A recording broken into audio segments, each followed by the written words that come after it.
All right, back with another one. Quick one. Quick one today. We're just gonna wait for some viewers to get on, and then we're gonna do this.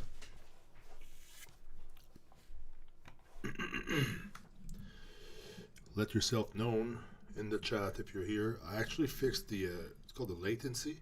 So usually there would be a lot of like I would you guys I would say something and you guys would actually see it like 30 seconds or more later. But now I've actually put it at like put it at like super low, ultra low latency. So it makes us like able to like chat in real time with you guys. So I think that's better. So yeah, I found a good reading today. I wanted to share about the because last time we read Bob's Nightmare from the AA book, but this week, tonight, I was supposed to do Bill's story, but I think I'm gonna keep that for another night. There's a good just for today, and I just noticed a good subject, so we're gonna go through that. So that will be the reading today. But first, obviously, I have to say the Serenity Prayer. God, grant me the serenity to accept the things I cannot change, the courage to change the things I can, and the wisdom to know the difference. Alright, one viewer, two viewers. Hope you guys said it along. If not, it's right there. I'll leave it there for a little bit. But yes, I'm going to Florida tomorrow, and I didn't go to my meeting today. Too tired after my grappling, but I'm planning to go on a meeting in Florida, Sarasota, and that's the cool thing with these meetings is that they are everywhere in the world, easily accessible for everyone, except if you're like in a really really small town, I guess. But I'm sure that there's plenty of meetings in the Sarasota area, NA meetings, so it's pretty cool. So yeah, even if I'm traveling, if I feel like I need a meeting, I could get one. That's the best thing. And even better is this live stream. You know why? Well, wherever you are in the world, you can tune in. They also have these online meetings actually. So if you don't want to go in person, you can actually just go on Zoom, and then you'll see like 12 people like me on the screen, and we have actually a real meeting, right? So that's how it works. But yeah. So the reading today that I chose is from the Just for Today daily meditation, and it's called Letting Go. So November 15, already half of November. I feel like November is going by so quick, even quicker than October. What? November 15, 2025, Letting Go, page 333. Oh, angel numbers. Do you guys like numbers like that? Well, maybe it's a sign. 333, also 9. Take my will in my life, guide me in my recovery, show me how to live. So that's the third step prayer. And the third step is like using your higher power to kind of guide your life. Basic text, page 26. How do we begin the process of letting our higher power guide our lives? When we seek advice about situations that trouble us, we often find that our higher power works through others. So that's sometimes when God wants to speak to you, He might speak to you through other people, right? So you got to keep your ears and heart open for that. When we accept that we don't have all the answers, we open ourselves to new and different options. A willingness to let go of our preconceived ideas and opinions opens the channel for spiritual guidance to light our way. At times, We must be driven to the point of distraction before we are ready to turn difficult situations over to our higher power. So here it's saying like to the point of distraction. So I guess it has to be really, really hard before we kind of like turn our situation over to the higher power. You know, sometimes like we do it only when it's like it's either when it's going when you feel good you could do it. Like I find where like I get like angry or like anxious. It's like I don't think about the higher power thing right away. But it's more like if I take a little moment right after that I can actually think properly to really like, see what's the right thing to do, right? And usually God's will is doing the right thing, and to do the right thing, I can't just be impulsive and do my first thought, my first reaction. You know, that's not how. For me, that's not how it works. Let's keep reading. Anxiously plotting, struggling, planning, worrying. None of these suffice. We can be sure that if we turn our problems over to our higher power, through listening to others share their experience or in the quiet of meditation, the answers will come. So it's pretty much saying that instead of like acting right away, you listen, or you just, I guess you listen both times, because if you're meditating, you're almost like listening, waiting for an answer. Or you can listen to what other people are saying. So they share their experience, and then it makes you think maybe of the way you should properly deal with a certain situation. Hello, Victor. What's up? Here it says, there is no point in living a frantic existence. Charging through life like the house is on fire exhausts us and gets us nowhere.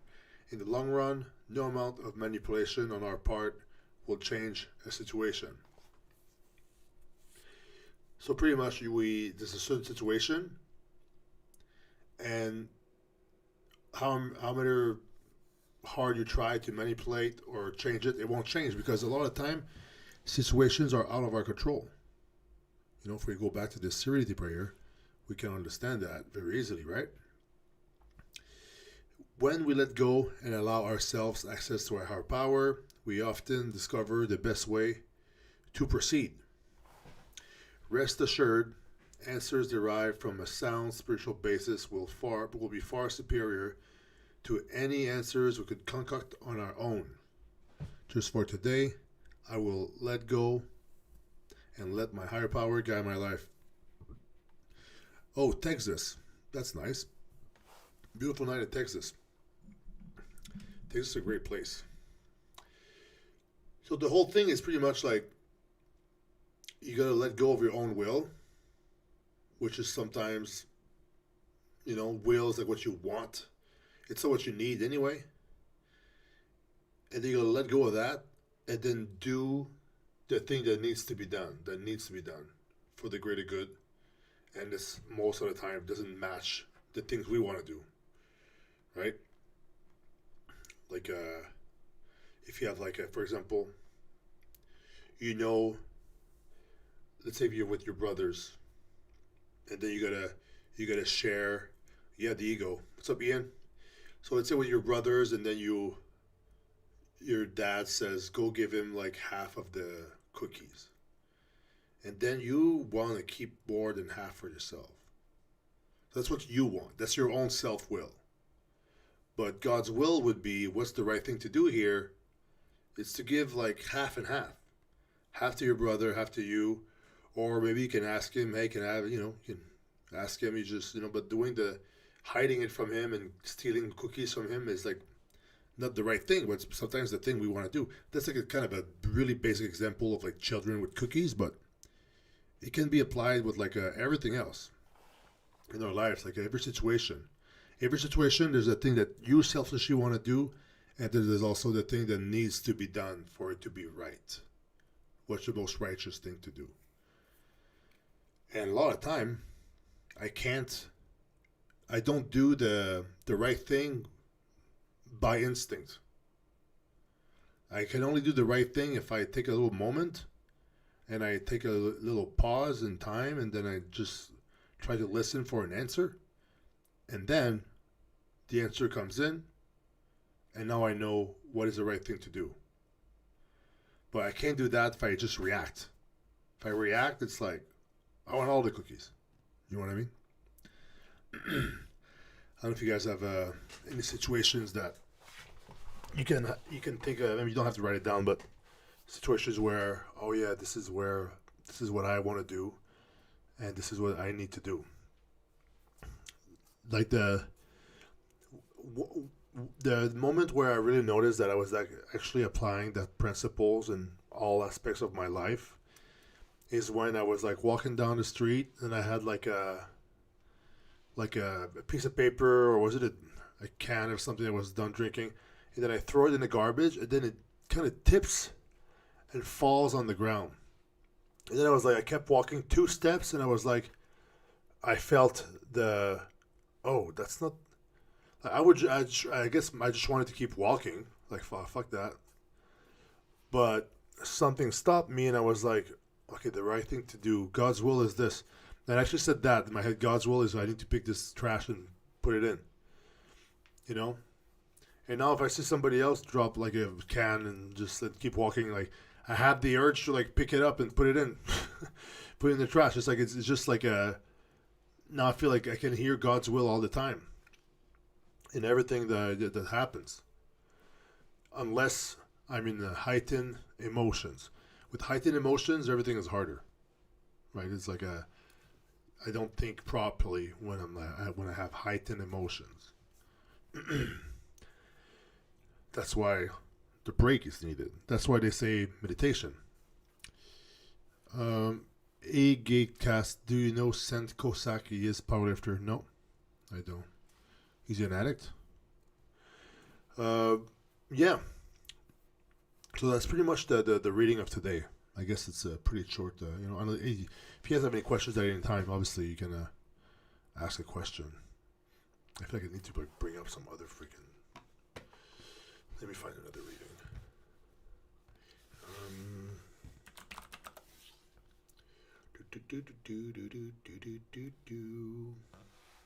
Found another one.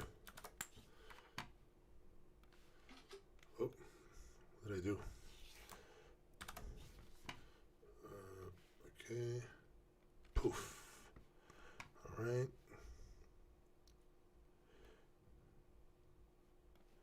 One second. Boink. Boink.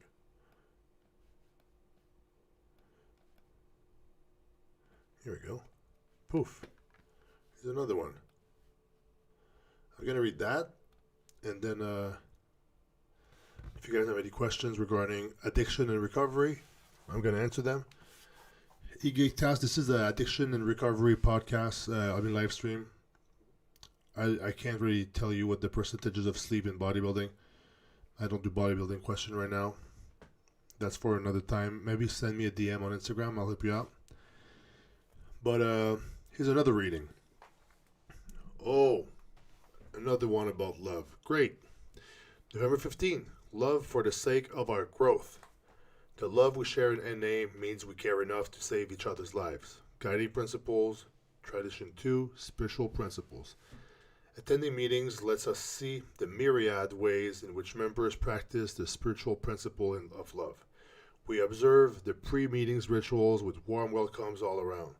We recognize the love and trust it takes for us to share our pain, our breakthrough, and our misadventures, or to offer loving support by listening, nodding, and passing tissues.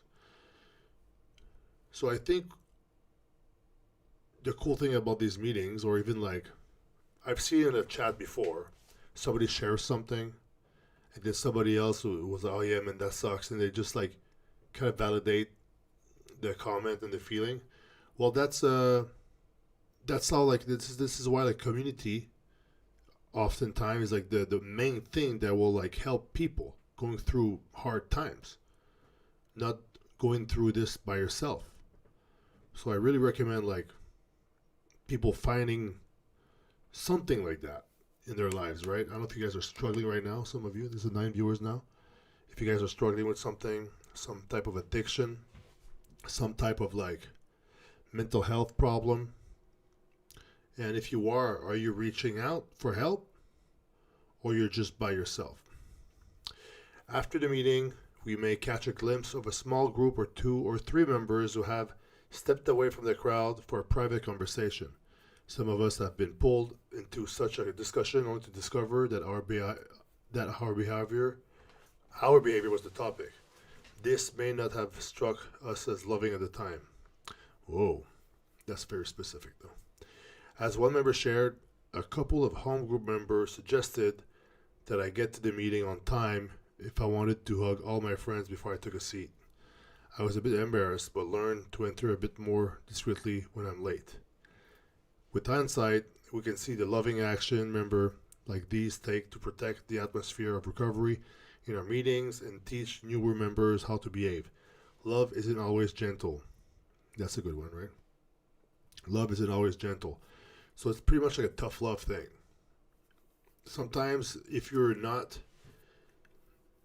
don't have boundaries, and then you're always going to accept a person no matter like what kind of crazy shit they do, it's almost like you're enabling them, right? So there is a place for tough love, I guess.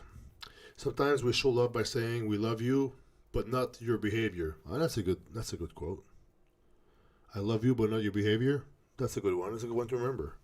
Another addict shared, love is not simply an emotion, it's also an action. The action of love is the effort we choose to put in how we carry the message of NA. Okay. So trying to spread positivity and spread what got you better around. It's an action of love. Because love, honestly, like it's not like just a noun, right? It's not just a name. It's kind of a verb.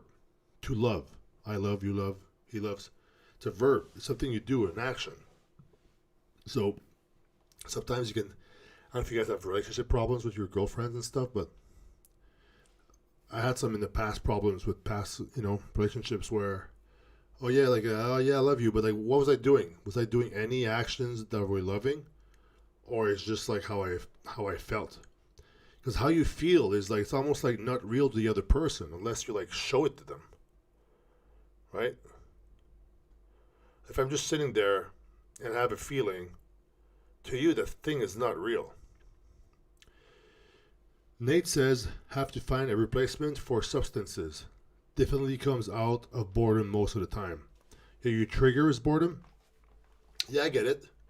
It's like you almost like train your brain that you only feel like excitement when you have like when you're not clean, right? When you're not sober, when you're not like almost in the real world. I get that. I was there too. But I find that my replacement was not like something else. I shouldn't really try to replace drugs with something else.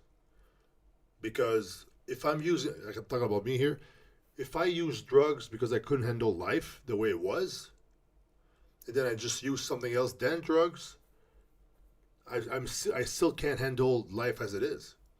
So what I had to do was to learn how to handle life the way it was, even if it's boring sometimes.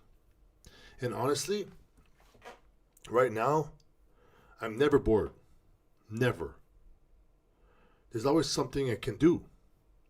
I got so many hobbies that I wish I had time to do. It's like I have like music stuff. I have shows I like to watch when I'm really like brain dead and I can't be really creative because I'm just tired. There's a bunch of shows. There's video games I like to play. I bought a sewing machine to make like my own clothes sometimes. That's fun too. I can draw. I got some drawing stuff there if I want to do a little bit of creative stuff, but I don't want to do it too much. I can just grab a pen and just start drawing random stuff. There's so much stuff. Sometimes it's like, okay, if I don't want to create, but I still got some energy, why not clean my office? There's always something that I'm never bored. And then if I live with my wife, so I just could talk to my wife. Never bored. I thought I was bored before just because I wasn't high. It's like the boredom was there because of the lack of drugs. It's like sometimes, I don't know, maybe you can ask yourself that, but for me, it's like, I could have done all the hobbies I just mentioned back then too, but I didn't want to do that. I wanted to do drugs. So the fact that I wasn't doing drugs, I was bored.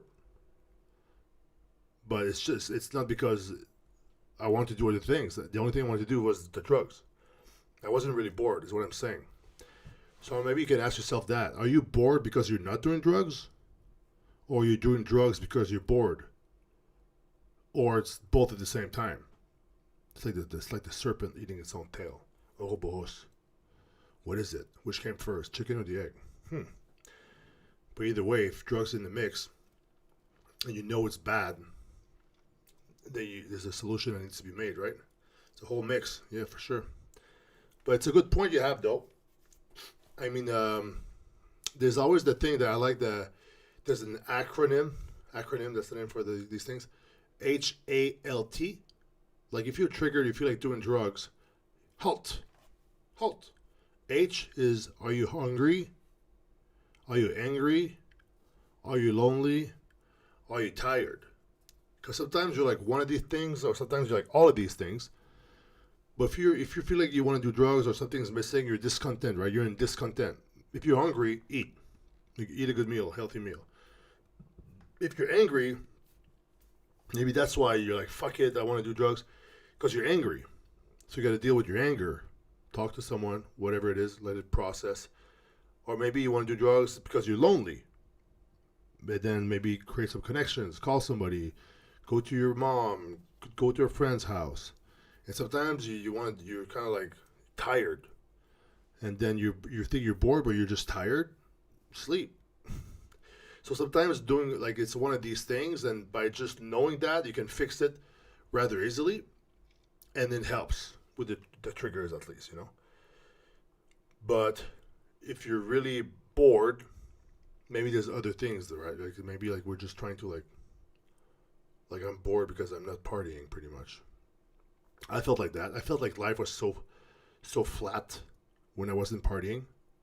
There was nothing exciting going on. I mean, I had my training thing. If I was motivated with training, I would do that. But then that didn't make the cut for too long, right? Nate says it's similar for training for some where you will feel so much better after. It's a struggle to get there. Yeah, that's true. It's like you're right. It's like we want to feel good right away. That's the whole point of addiction. Is the instant reward system. So we do something, we feel bad. We do something, we feel good right away, and then the brain makes that connection. Really, it just knows, it remembers really well. And the more you do that, the more the connection becomes strengthened. And then you end up like, anytime you feel something, the brain will go right to the solution the best. That's the most effective for your brain. Obviously, not for your life, but for your brain. Your brain is like a short time, it's like short memory, right?